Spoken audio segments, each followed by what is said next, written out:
The year-on-year inflation rate for the month of October has reached 40.4%, with the increase in food prices as the main driver. Food inflation recorded the highest rate among all the components as against non-food inflation, according to the Ghana Statistical Service. Now, the increase in food inflation indicates a jump of more than 3% from the previous rate of 37.2%. Joy Business's George Raffet joins me live for details. George, can you please give us highlights of what is pushing our inflation? Well, if you go through the numbers that the Ghana Statistical Service actually released today, what they were trying to talk about was the major driver being the food group of numbers. Yeah. So if you look at the numbers again, you realize that if you look at the food group, the contribution was quite significant here. If you look at the numbers, for instance, that the Statistical Service itself has released, if you put all the food component calculation together, you're looking at a situation where on the year-on-year angle, it went up by 43.7%. That is the food aspect of it if you look at the numbers. Yeah. Now, that is an increase from 37.8% in the same month last year. If you look at the major drivers here, we are looking at the food component of the basket that is driving this. Now, let's get to another very, very, very important point that there's been no debate about it, and based on the numbers so far. Also, if you look at another driver or what is pushing the numbers up, the items produced locally or the food items produced locally contributed about 39.1%. And do we know why? So just let me... Sure. And Continue. then also, when we come to the imported inflation bit, it was 43.7%. And let me go over it again. The domestic inflation bit, in terms of the drivers or the food that was produced locally, was 39.1%. Now, the imported inflation was 43.7%. So it appears that the bit about the transportation, the bit about the fuel, was a major contributory factor when it comes to the local food items and their impact on inflation. And also, the import inflation bit is not just about the things being expensive, but the cedi's depreciation is also a factor. So you need more Ghana cedis to get that same quantity of goods that is being brought from Durban or Pretoria or Manten to Accra.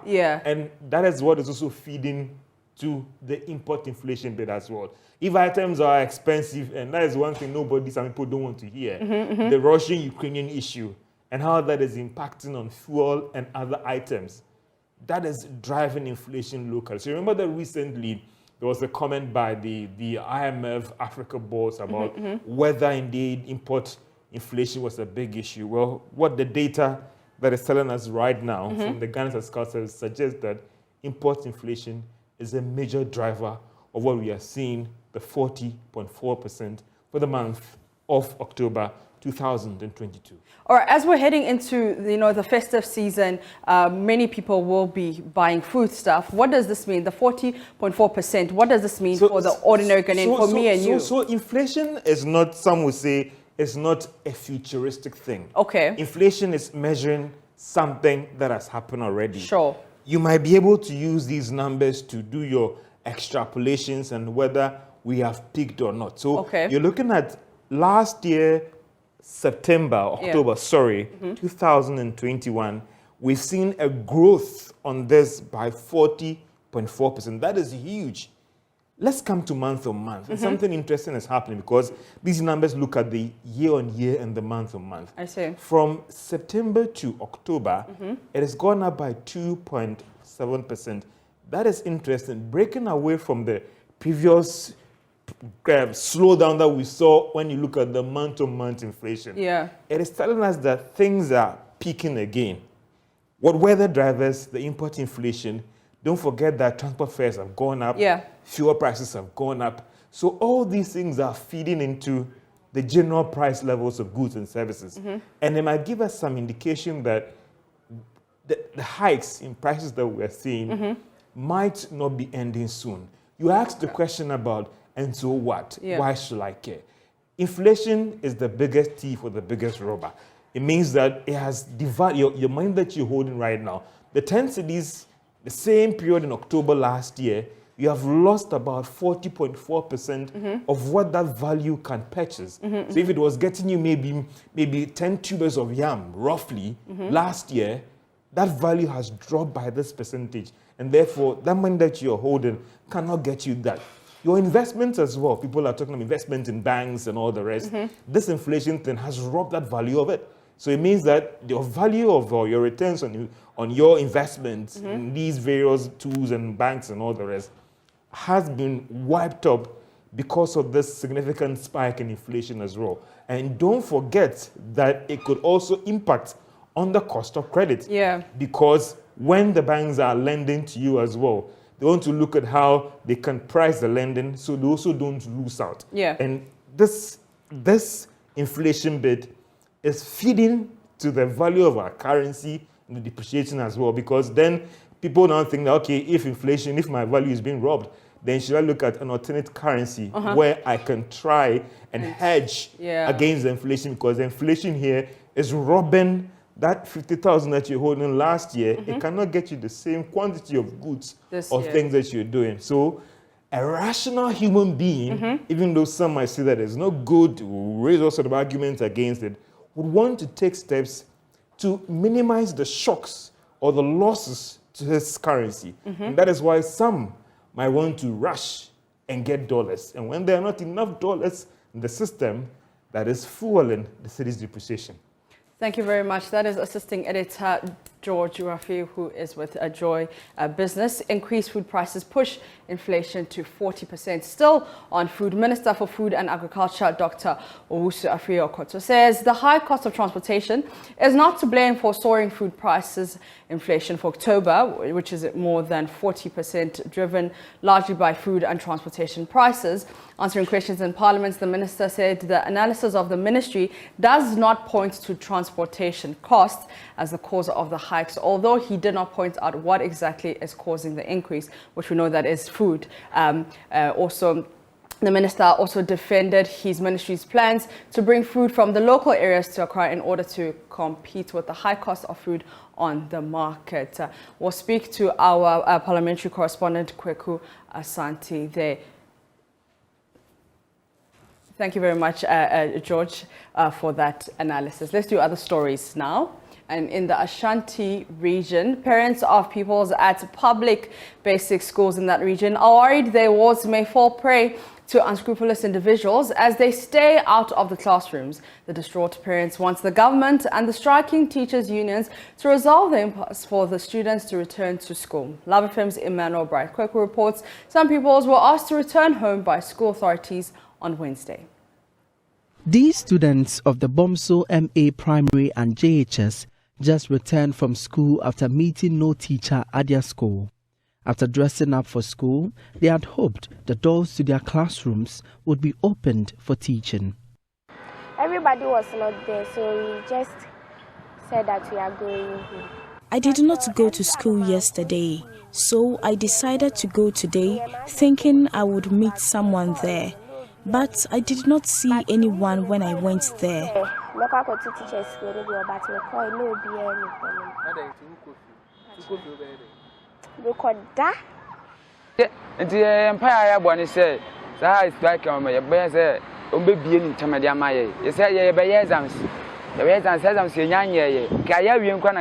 I am hoping they will resume school so we can have our exams. We are about to write in our midterm examinations. I will only stay glued to the TV sets. I won't take my books to learn.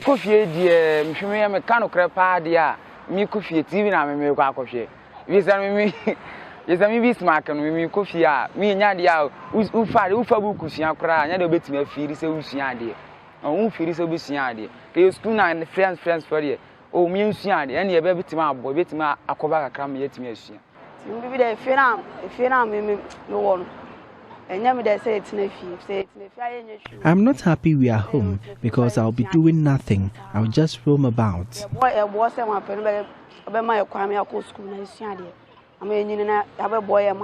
It's been 3 days since teachers across the country boycotted class in protest against the appointment of Dr. Eric Nkansa as the Director General of the Ghana Education Service. A number of basic schools in the Ashanti region have been closed in adherence to the directive. Both children and parents are at the receiving end of the industrial action. Some parents are worried.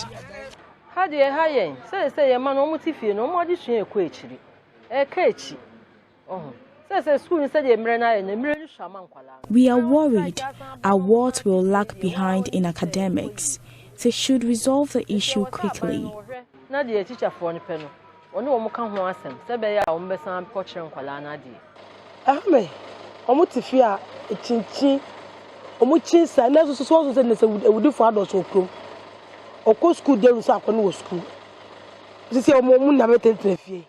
are home, they will only roam about and might be abducted by these kidnappers. It's not safe for them to stay out of school.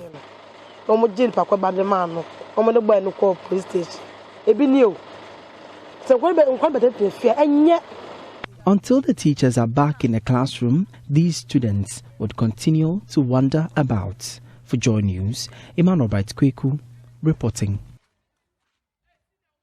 Here in Accra, government and the 3 teacher unions are currently locked up in a meeting with the National Labour Commission in a move to resolve issues over the appointment of the Director General of the Ghana Education Service, Dr. Eric Nkansa. Now, the teacher unions have declared a strike that enters day 3 today over the appointment of Dr. Nkansa and other conditions of service of teachers. Talks between the teacher unions and government stalled on Tuesday after the teacher unions were summoned to appear before the National Labour Commission. Richard Kojanyako is at the National Labour Commission and joins us with updates. Richard, has the meeting started and what can you tell us about it? Well, so Maps, the meeting started at 11 a.m. and so far I've seen the NAGWAD President Angel Kabonu. I've also seen the NAT General Secretary Thomas Musta, and then I've also seen the representative of the Concerned Teachers Association. Now, on the government side, I've only seen the Deputy Minister of Employment and Labour Relations, right, Republic. So intermittently, one of the parties would be called to a meeting with the Commission, and then the other one will also. And then now what they have done is that they have called both parties, and so they have appeared before the commission. We do not know what will transpire before the commission, but we are here waiting for the outcome of the meeting. And Richard, I understand that you visited some schools earlier today. What was the impact of the strike in the places you visited? Well, so it's becoming extremely biting by the day.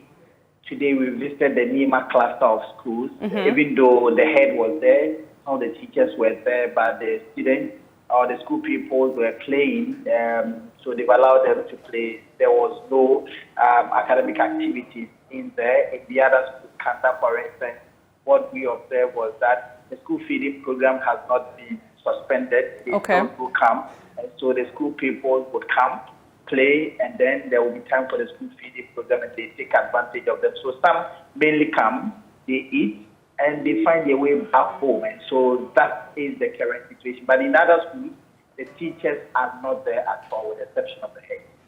All right, Richard Kojanyako, following on that story, we will be getting you updates in our subsequent bulletins. Let's do other stories now, because residents of Timpela and Buzulungu in the East Mamprusi municipality of the Northeast region are still struggling to attend to their socio-economic activities 4 months after the collapse of 2 bridges on the road linking the communities to the rest of the region, including the regional capital. Now, visits by JoyNews reveals the collapse of the bridges is having a negative toll on the livelihoods. The residents are appealing to the government to reconstruct the bridges to bring relief to them and avoid imminent disaster. Correspondent Liasu Tanko reports.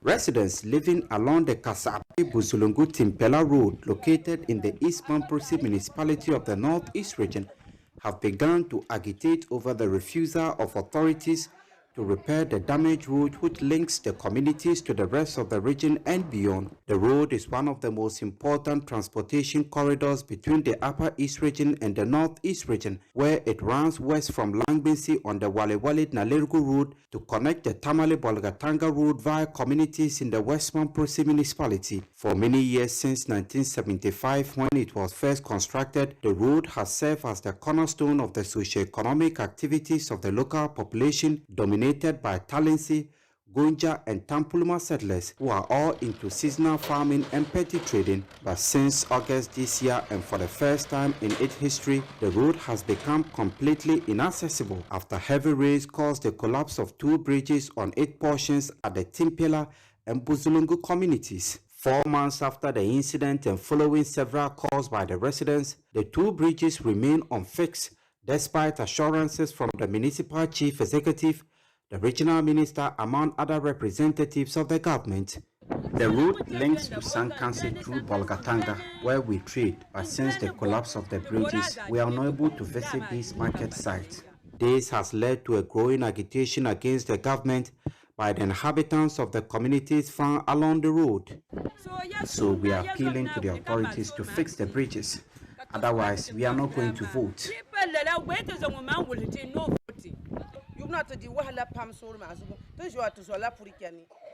We have suffered a lot on this road. We are unable to cut our harvested produce from the farms, and all our produce are perishing. Please come to our aid. We have no road to our community. Teachers have abandoned the school here.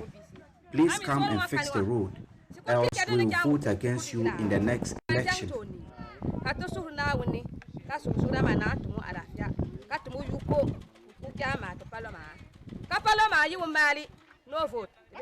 Education and health services had also been negatively impacted as school children who could not attend classes during the rainy season have refused to return to classroom, while the Oli Chips facility in the area is not serving its purposes because there is no access to transport patients.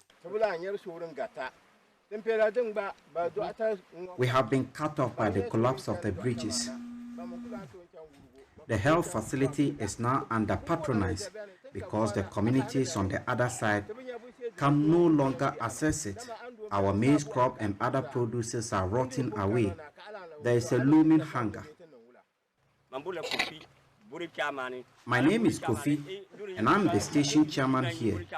But how can I survive as a station chairman when all vehicles have stopped traveling on this road?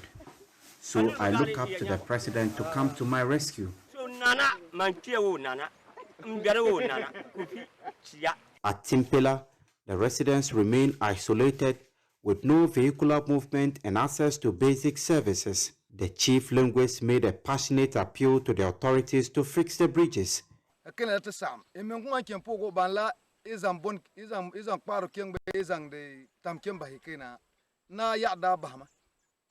We are completely isolated. We cannot travel to our farms. Children have abandoned going to school. We cannot seek health care.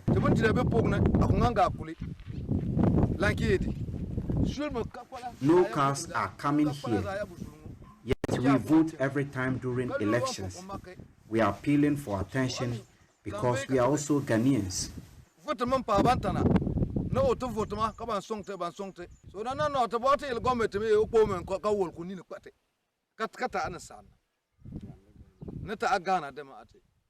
the president can decide to say, if you don't vote for him because of your route, I don't care. But the president should bear in mind that he has a legacy to live with the good people of Ghana. So it is that legacy that he must protect by providing the roads and then other social amenities to every part of Ghana. From Timpela, Ilyas Sutanko reporting for Joy News. Still on this, a member of parliament for Nalerugu Gambaga, Alhaji Babasedu Yusufu, says the government has not shown enough commitment to dealing with the predicament of the residents in the community. He spoke with me earlier on JoyNews desk. Are doing a footpath just for the people to be able to cross, but this is a tall order because these culverts are very big with a very huge stream And it is sincerely very difficult for us to even use the footbridge. So I think that we all have to call on the government, or everybody has to put pressure. The media has to keep exposing this predicament of the people. It is a constitutional imperative for them to also have development. They are the people of Ghana. It's a constitutional imperative. So why is it that we talk about balanced development and we're not looking at that? So it is a very worrying situation for us. The food path that we're talking about, food bridge that we're talking about, is not going to be sustainable. Anytime we have heavy rains, nobody will be able to use the food bridge. It is only in the dry season that we can use it. In the rainy season, you cannot use it. So there is a need for a permanent intervention, even if we have to do a belly bridge for the people to have access. If you look at it, they cannot go to school, especially in this rainy season. The guy beneath that is to the other half of the road that leads to Bolga cannot come to Timpela town to access this basic education. But I can tell you that, look, the commitment is not there. Okay. There's no commitment. You know, there should be a temporal intervention, because you cannot say people should wait for 2023 for this to be budgeted before, normal basic, facilities will be made available for these people. Away from that, the Supreme Court has, in a unanimous decision, dismissed a case filed by NPP Bono Regional Chairman Kwame Boafo, alias Abronye DC, against some former and current members of Parliament. Minority Leader Haruna Jesu and 10 others were named in this action as receiving double salaries contrary to law. Abronye DC argued that the actions of the affected individuals were inconsistent with the Constitution. He wanted them to be ordered to refund the money. While this request has been turned down, and court correspondent Joseph Akablay joins me with details. Now, Joseph, run us through the list of former and current MPs the suit had alleged received double salaries. So aside from the minority leader Haruna Jesu, other individuals named in this particular action include Amakofi Bua, who was also a former petroleum minister and the current member of parliament for Mbele, there's Alas and Zong, and there's also former MP Mark Boyongo, as well as Comfort Ganza, who were part of these individuals who were named in this particular legal action map. Also, the AG's department, however, had some concerns. Yes, the concerns related to the process that has been filed. The Attorney General has made the point that the Supreme Court is a court that if you are approaching on the basis of asking it to interpret certain parts of the Constitution, then the third part of the Constitution should be such that it's not clear when one reads that constitutional provision, he does not understand it, for which reason you want the highest court to explain it. He said that in terms of the provisions that are being relied upon, they are simply clear. So you cannot make a request of the Supreme Court in such a manner, and rather the money should rather seek to go to a different forum to file the matter, and not the Supreme Court seeking its interpretation and enforcement power. Still in court, Attorney General Godfred Dame says he's clothed with the mandate to represent the Speaker of Parliament in cases where his interest in the matter is not at variance with that of Parliament. Now, this was in response to a question posed by Supreme Court Judge Paul Bafo-Boni. It will be recalled that Speaker of Parliament Alban Bagbin had criticized the Apex Court for not allowing him to be heard before setting aside a law passed by Parliament that allowed license to be granted for the cultivation of cannabis or weed in small quantities for industrial and medicinal purposes. Joseph is still with us. Joseph, tell us about this view expressed by the Attorney General. Mr. Dame said he was well aware of the comments that had been made by the Speaker, and that he had actually addressed those issues in his legal arguments that he has filed in the case in the court. And he says he was actually sending a copy of those legal arguments to the Speaker of Parliament to show the Speaker of Parliament that his interest in that of Parliament in this particular case. So he said that as far as he's concerned, he as Attorney General can represent the Speaker of Parliament or Parliament for that matter in such an action, especially because his position is that the law that was passed by Parliament was in accordance with law, and that's the position that he believes is that of the Speaker of Parliament and Parliament as a house as well. Court correspondent Joseph Akablay there. Let's do other stories now. Ghana has been through tough times in years past. However, in present times, it appears things have gotten worse. But is the current economic crisis forcing people to find an escape route? Well, for some, the idea of traveling abroad in search of greener pastures has become more appealing. They have therefore opted for the American visa lottery. Tracy Asamoah and Lois Tay visited some registration centers. This is their report, read to you. Ghana's economic challenges are biting hard as the price of goods and services soar. To put it delicately, times are hard. I came to do shopping for the house and we couldn't buy anything. What were you coming to buy? Tomatoes, pepper and onion. And how did you find the prices? Very difficult. Very difficult. We couldn't buy. Common broom, this one for 5 cedis. Broom. 5 cedis. Wow. From Agbogbolonshio. So going to Makola, how can you buy? First, it wasn't like that. First, I'll fill my tank with 130 Ghana cedi, 134 Ghana cedi. But now, even to fill my tank, it will take me about 500 or something Ghana cedi to fill my tank, which is bad. But here, under the overpass at the Kwame Nkrumah Circle, some people are finding ways to escape. Their route, the American visa lottery. I usually do it, not because of any reason or the other. It's because I just want to leave to the US, that's all. Because you know the hardship, and then, I mean, things are not going well as it used to be. The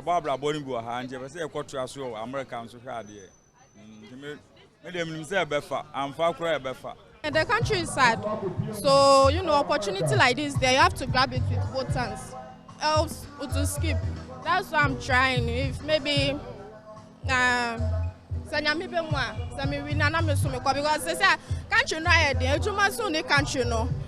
attendance here says registration for this year's visa lottery has increased significantly compared to the previous years. So it's, let's say, 1,561. That's for the past 4 weeks we have been here. This applicant has already planned her dream life in the United States of America and will never return to the land of her birth. No, we have plans. Some of us, we have the plans, just that we don't have the money. Plans, no, they are drive from A to Z. So once we get there now, we know the things to do. You see, so me kwa background, I me the $100 background. So, Ghana, the only time you see me in Ghana, if I'm able to get it, either I'm being deported or maybe Wabaho. That's the only way. So come cry to me, crime is sure because I cry, come to me, crime is that's so shy.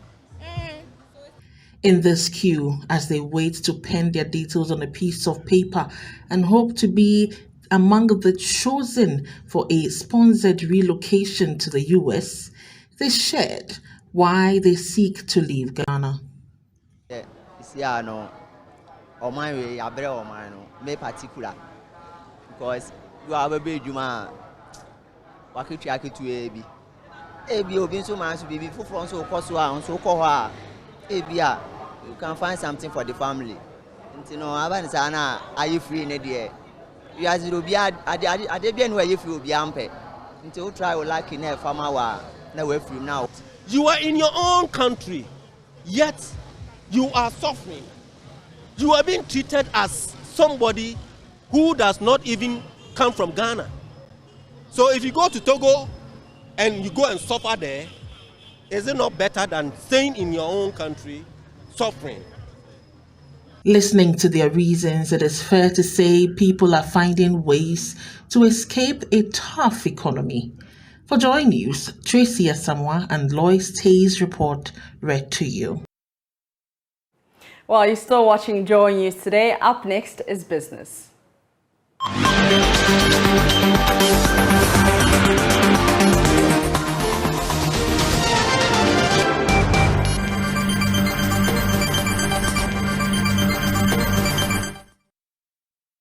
Hi, welcome to Business. My name is Darryl Kwao. Economist Professor Godfrey Bokwin has joined calls for government to streamline activities in the extractive sector to plug revenue leakages. He says Ghana's revenue from the extractive sector as a percentage of GDP is one of the lowest amongst its peers on the continent. Speaking at the Graphic Business Stanbic Bank Breakfast meeting, Professor Bokwin said Ghana could earn more than it is seeking from the International Monetary Fund for a bailout from the extractive sector. More than 80% of our export earnings still driven by primary commodities. Then you can look at how we have structured our revenue generation activities. It's a big issue. Okay, our revenue performance is not the best relative to the size of our GDP. Of course, it's not every aspect of GDP that is taxable and its redistribution. But if you relate how much you generate to GDP, it gives you a fair idea. I'll give you just a few examples. We have just about 2.4 million people who are paying direct income taxes out of an estimation of 13.7 million labor force. Of course, some are unemployed, you know. So, and then when it comes to the extractive sector, if you look at the fiscal regime, and I believe that we need to start that conversation now, and take another look at the kind of structure that we have put in place, because Ghana is not getting its fair share from the extractive sector in terms of the value added. Ghana's revenue from the extractive sector as a percentage of the extractive sector value added is just around 19%. The average for middle income countries is around 54%. In fact, Nigeria and Botswana, we are told, are doing around 50%. If we were to collect enough revenue from the extractive sector, just as Nigeria is doing, studies have shown that Ghana will be able to collect, in addition, about $4.32 billion. And here's some more perspective from tax analyst Eric Amponsa-Boateng and CEO of Benergy Ghana Limited, Benjamin Mensah, on what government should be doing to wean itself off IMF support. Yes, we've had a pandemic. It's global. In Germany, it is there. I think even in France, 2 weeks ago, there were some protests. But you realize that the decisions that have been taken by the managers of those economies have actually mitigated whatever that they are going through, and it's working for them. I can give an example. In Germany, government is saying that park your vehicles and go by the public transport, either the rail or the bus. And it's working for them because they have an excellent way regarding their means of transport and all that. And government has even gone further to reduce the tickets that you buy for a month. You know, if you buy 6 months, you pay much less than somebody who probably buys for a month. And we can learn from them. So I ask myself, what are we doing that we are not doing well? You say we had an alternative not to go to the IMF. Yes, in my opinion. But some would disagree with you looking at the crisis we're in, especially with our debt. I'll come to you on that, on what you think should have been the alternative. But I want to come to you, Mr. Mensah. What are we not doing right? Thank you for the opportunity to share my thoughts and opinions on what we are going through. As an accountant and also a tax expert and an auditor, we don't put our books together well. Government brings the budget. The budget shows excessive spending, and nobody is checking them. Mm-hmm. Every time they read the budget, they will come and cry. There's a revenue that is not coming in. We couldn't meet our targets. So why are you not meeting your target? All right, some other news we are following for you. Tech company Twitter has fired nearly all its staff in Ghana more than a week after billionaire Elon Musk took over the company. A source told the BBC that only one person was left in the almost 20-member team. The company is reorganizing its operations as a result of a need to reduce costs. Read the email to staff from Fidelma Callaghan, Director, People Services. Mr. Musk promised to make big changes at Twitter, including laying off workers worldwide. The employment termination emails were sent to the Ghana employees' personal accounts, having been denied access to their work ones. The termination of employment notice warned staff not to contact or deal with any customers, clients, authorities, banks, suppliers, or other employees of the company, and are required to inform the company if contacted. It's very insulting, the entire thing, from the mail to the lack of next steps to the tone of the letter. Just everything ridiculously insulting. an affected staff told the BBC. And that's business. Stay tuned. Sports is coming up next.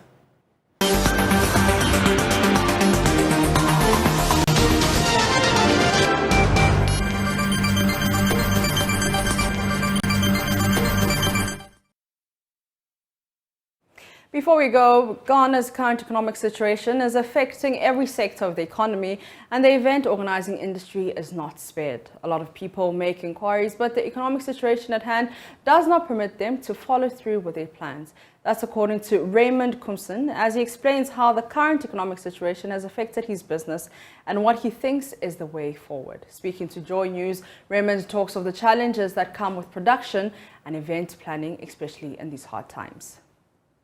Current situation, if you bought, for instance, let's say a camera at about let's say $6,000, by the time you want to upgrade it or buy a new one, you will not be spending less than about $15,000, and that is very impactful. And for that reason, it makes transferring such cost on client become so difficult. So it's a challenge. It's a challenge that we are all facing. Frequently, requests has gone down compared to previous time. A lot of people do make inquiries, but the situation at hand does not permit them to pay the actual cost or price, and therefore some call, they don't come back. Others do, a few will come back and have the business done, or just to have our services. In spite of all the shortcomings, he believes that there is still hope for the country through positive developments in the arts and entertainment industry. Do attract a lot of expatriates, and that alone gives the government a lot of foreign exchange. I think that the government should give a lot of attention to our industry. It's one of the most powerful industries that employs a lot of people at a particular time. I give an example that even holding or coming up with a medium-sized event, you need not less than 30 to 40 people working on it. This is employment. So comparatively, if we have about 50 events or shows across the country, you can imagine the number of people that have gotten straight employment job. You understand? So we look promising. The industry looks promising, very, very promising. And we only need investors' attention. I think that when we get the right kind of investments, we'll be able to do more, better, larger, bigger in future. And that's how we end Joy News today. For more news, you can log on to myjoyonline.com. Top story there, law school directs students to submit social media handles for monitoring.